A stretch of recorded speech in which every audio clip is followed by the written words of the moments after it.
Salam, salam outsider, le débrief du Barça, de Liverpool et de Chelsea. Le débrief commence maintenant. Le Barça de Kike a gagné 1-0 face à Valladolid. Avant de parler de Kike, on va d'abord parler d'Antoine Griezmann. Je vois aujourd'hui les gens attaquer Antoine Griezmann en disant que Grisou il est nul. Je suis désolé. Si vous dites que Grisou il est nul, c'est que vous n'êtes pas sérieux. Aujourd'hui, Antoine Griezmann, il est victime de lui-même. Il est victime de quoi? De son mauvais choix de carrière, de la décision. Il ne devait pas faire de décision. Il devait rester à l'Atlético Madrid. Il a voulu coûte que coûte s'asseoir à la table de Messi. Il est arrivé au Barça. Aujourd'hui, le boy, on se rend compte que les gars ne voulaient pas de lui. Antoine Griezmann, en valeur intrinsèque, franchement, s'il n'est pas talentueux, je ne sais pas c'est quoi le talent. Soyons très sérieux. On sait que le boy, il sait jouer au football. Le problème, c'est qu'il a toujours été dans des équipes où c'était lui la star de l'équipe. Franchement, c'était lui la star de l'équipe. Antoine Griezmann, quand il est à la Sociedad, c'est qui la star? Antoine Griezmann, quand il est à l'Atlético, c'est qui la star? Franchement. Donc aujourd'hui, soyons très sérieux. Les gars, jouez pour lui. Aujourd'hui, il doit jouer pour quelqu'un. Et ça, c'est compliqué. Ça se voit dans le match. Il sort à la mi-temps du match. Mais j'ai mal pour lui. J'ai mal pour lui. J'en veux à Kike. Kike n'est pas sérieux, franchement. Le boy, déjà, il n'est pas en confiance. Déjà, en ce moment, ça ne va pas bien. Et le boy, tu le sors à la mi-temps d'un match. Luis Suarez... Combien de matchs pourris Luis Suarez nous a fait ici? Il n'est jamais sorti à la mi-temps d'un match, franchement. Le boy, tu le sors à la mi-temps d'un match, mais sincèrement, c'est comme si quelqu'un était à terre et tu le frappes. C'est comme si quelqu'un était à terre et tu le remets encore à terre. Il s'en fout de Antoine Griezmann. Aujourd'hui, Kike, il est là dans la presse en train de dire oui, Grisou, il doit pouvoir jouer à tous les postes, etc. Il parle beaucoup Kike dans la presse. Il essaie de nous faire des opérations, ouais, non, charme, etc. Alors qu'en réalité, tu vois réellement que le gars est incapable de prendre des bonnes décisions. Aujourd'hui, sortir Antoine Griezmann à la 45e minute, c'était une bêtise. Le mec, il est vice-champion d'Europe. Le mec, il est champion du monde. Le mec, il a gagné une Europa League. Le gars, qu'est-ce qu'il n'a pas fait, franchement, pour qu'il vienne aujourd'hui mériter de sortir à la 45e minute d'un match comme ça? À un moment donné, il faut respecter ces enfants-là. C'est là où moi, j'en veux à Kike et je me dis que Kike Setien, on peut parler jusqu'à demain, mais le gars, en tant que tel, aujourd'hui, en tant que coach, il est nul. En termes de gestion humaine, il est nul. Soyons très sérieux. Antoine Griezmann, aujourd'hui, quiconque a vu le match, sait très bien que Grisou, déjà, quand il rentre dans le match, tu vois qu'il n'est pas confiant. Première action de match, il part débordement sur le côté gauche. Le gars, il a deux solutions. Il a une demi-seconde pour prendre une décision. Le problème, c'est qu'il prend aucune décision et ça l'a tué. Il avait...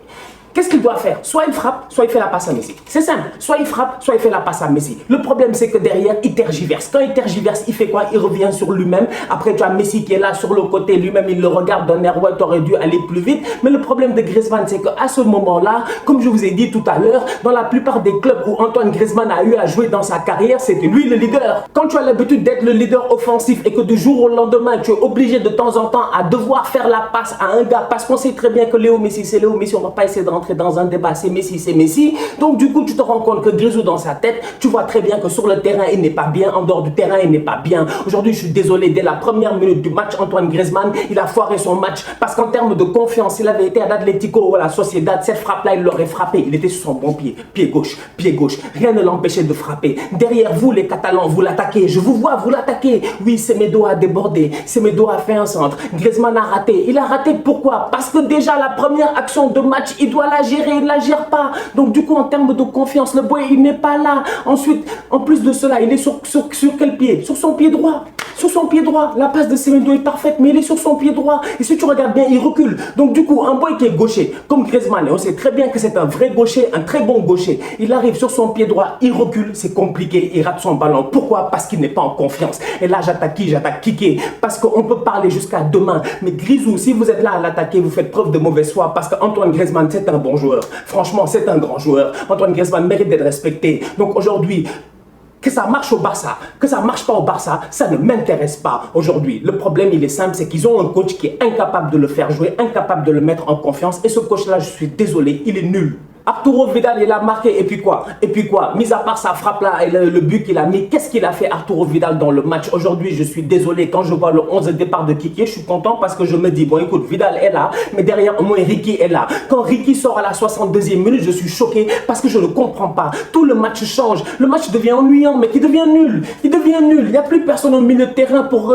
Mec, regarde la première mi-temps du match, regarde les transitions, regarde le mouvement de Ricky, regarde comment Ricky, il est là à faire le piston son box-to-box. Regarde comment Ricky, c'est lui le lion. C'est le lion. Sincèrement, c'est le lion. C'est lui qui lie, en fait, aujourd'hui, le milieu de terrain et l'attaque du Barça. C'est Ricky. C'est par rapport à son mouvement et à ses courses. Aujourd'hui, tu sors Ricky à la 53e, mais pendant 30 minutes, vous avez failli mourir.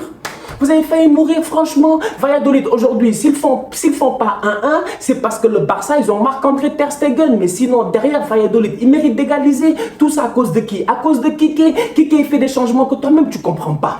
Toi-même, tu comprends pas. J'ai jamais vu un coach comme ça. Un coach qui fait que des changements défensifs. Que des changements défensifs, même pas il essaie en fait de réfléchir, de faire des trucs, etc. Lui, il se retourne, il fait rentrer Araujo, il fait rentrer je sais pas quoi, il change les boys de position, tout ça pour ne pas prendre de but face à Valladolid. Ils sont 14e. En fait, aujourd'hui, nous, on est là en train de dire que le Barça se bat pour le titre, mais le Barça, dans leur tête, en réalité, ils se battent juste pour ne pas que l'Atlético passe devant ou quoi que ce soit. Parce qu'aujourd'hui, le Barça ne se bat pas pour le titre. Je suis désolé, aujourd'hui, le Barça devait jouer Valladolid, les taper 4-0. Point barre, c'est terminé. Ils arrivent, ils font un 1-0 médiocre comme ça. Shout out à Léo Messi. Pour la première fois, franchement, le gars, il est venu, il a mis plus de 20 buts, plus de 20 passes décisives en Liga. Franchement, il n'y a rien à dire. Léo Messi, statistiquement parlant, he's the GOAT. Franchement, il fait ce qu'il veut, quand il veut, comme il veut. Il vient, il met des passes décisives out of nowhere. On peut parler jusqu'à demain. Je dis que Vidal n'a rien fait à part son but. Sincèrement, ça, je le maintiens. Mais mis à part cela, la passe de Messi pour Vidal, fallait le faire. Le gars était entouré de 3 mecs, comme d'habitude. Messi, dans tous les cas, dans toutes les situations footballistiques qui existent au monde, il y a toujours 3 mecs autour de lui. Il a réussi comme d'habitude à sortir le ballon out of nowhere d'un mouchoir de poche, mais moi-même j'ai pas compris ce qu'il a fait. Le ballon est sorti, Vidal est venu claquer sa volée, voilà. Sincèrement, le Barça, ils sont trop nuls, ils sont ennuyants quoi. Je regarde Valladolid, je regarde toutes les courses de Valladolid, je regarde toutes les actions de Valladolid et j'ai peur, J'ai peur pourquoi? Parce que je vois Dries Mertens arriver, je vois Lorenzo Insigne arriver, je vois Lozano arriver, je vois Milik arriver. Soyons très très sérieux, le Napoli, on peut parler jusqu'à demain. Défensivement, c'est pas des tocards, offensivement, les boys vont vite. Donc aujourd'hui, quand le Barça va jouer le Napoli, sincèrement, quand tu vois aujourd'hui que c'est des... Mec, c'est des Sergi Guardiola, c'est des Sergi Guardiola qui ont failli tuer les piquets ici en train de courir à gauche et à droite derrière eux. Quand tu vois que Gérard Piqué, incapable de rattraper l'attaquant de Valladolid, le gars qui est tombé là, j'ai oublié son nom, il est tombé comme du n'importe quoi, mec, il est tombé comme dirait Thomas Individuel, il est tombé comme du n'importe quoi, franchement, j'étais dépassé. Mec frappe, il tombe, je sais que... Il a de trop longues jambes le mec, en fait. Il a voulu glisser pour frapper, mais son genou a touché terre avant que sa jambe touche le ballon. C'est incroyable. Mais bref, quand tu vois comment Piqué s'est fait bouffer, quand je vois le Napoli qui s'en vient, j'ai peur. Donc aujourd'hui, sincèrement, le Barça, on est là en train de parler. C'est parce que c'est le Barça, c'est parce qu'ils ont Messi. Mais derrière les gars sur le terrain, ils ne se gèrent pas. Ce que Rivaldo a dit, c'est vrai. Ils sont faibles. Techniquement, tactiquement. Liverpool a fait match nul 1-1 face à Burnley. Sincèrement, ça n'intéresse personne. Soyons très très sérieux. Mis à part les gens qui sont là en train de chercher des statistiques. Oui, Liverpool ne joue pas bien parce que Liverpool n'a plus envie d'aller chercher le titre, les 100 points, etc. Le record du titre des 100 points, blablabla. Bla, bla. Soyons très très sérieux. Je vous l'ai dit la dernière fois. Le vrai record, c'était de gagner le championnat en 31 journées ou un truc comme ça. Aujourd'hui, ils l'ont fait. Liverpool, ils ont déjà battu le record des records, donc laissez-les tranquilles. Maintenant, moi, ce qui m'intéresse, c'est la dynamique des joueurs. Aujourd'hui, encore une fois, on a vu Mohamed Salah. Mohamed Salah est fatigant.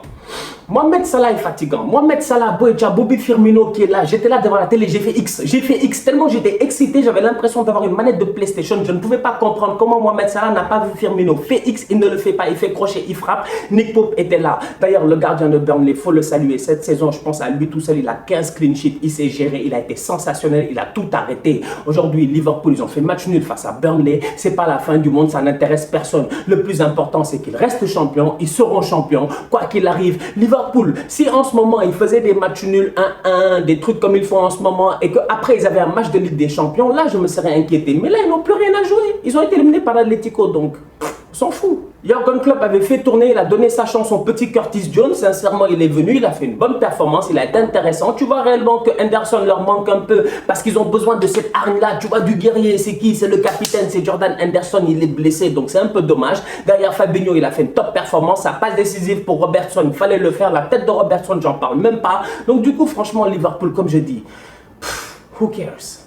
Actually, Mohamed Salah cares. Why does he care? Juste parce que Mohamed Salah, il a envie d'être meilleur buteur du championnat. C'est tout. Mais mis à part ça, j'ai l'impression que les mecs, ils ont juste envie d'aller à Marbella en vacances. Chelsea, ils se sont fait taper 3-0 par Sheffield United. Franchement, on va être très très sérieux. Ce qui m'intéresse en réalité, c'est que Sheffield, ils viennent d'arriver en première division. C'est un promu. Ils arrivent en première division. Ils sont 6e du championnat, si je ne me trompe pas. Sheffield, cette année, ils se battent pour l'Europa League. Ce qui montre que le niveau de la première ligue, année après année, il est en train de monter. L'année prochaine, il y a Leeds United qui arrive avec qui? Marcelo Bielsa. J'ai peur.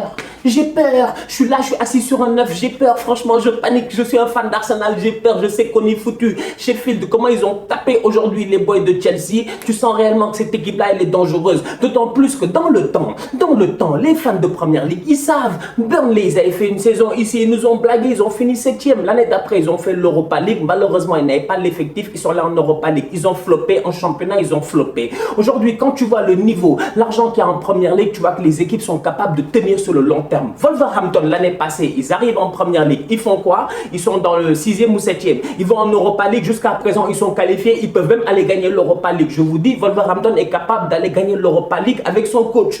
Nuno Espiritu Santo, l'Esprit Saint. Donc aujourd'hui, soyons très très sérieux. Je regarde Wolverhampton. Je me dis, l'année passée, ils ont fait une bonne saison. Cette année, ils sont en Europa League et en championnat, ils tiennent. Pourquoi? Parce qu'ils ont de l'argent, ils ont de bons joueurs. Soyons très très sérieux. Sheffield United, la saison prochaine, ce sera la même chose. Bielsa va venir avec Leeds, ce sera la même chose. Donc quand je vois ça, je me dis, tu as Leicester, tu as Sheffield, tu as Wolverhampton, tu as Leeds United qui va venir. Tu as Burnley qui est là, qui est 9e. Tu as Arsenal, Tottenham, Chelsea, Manchester United, etc.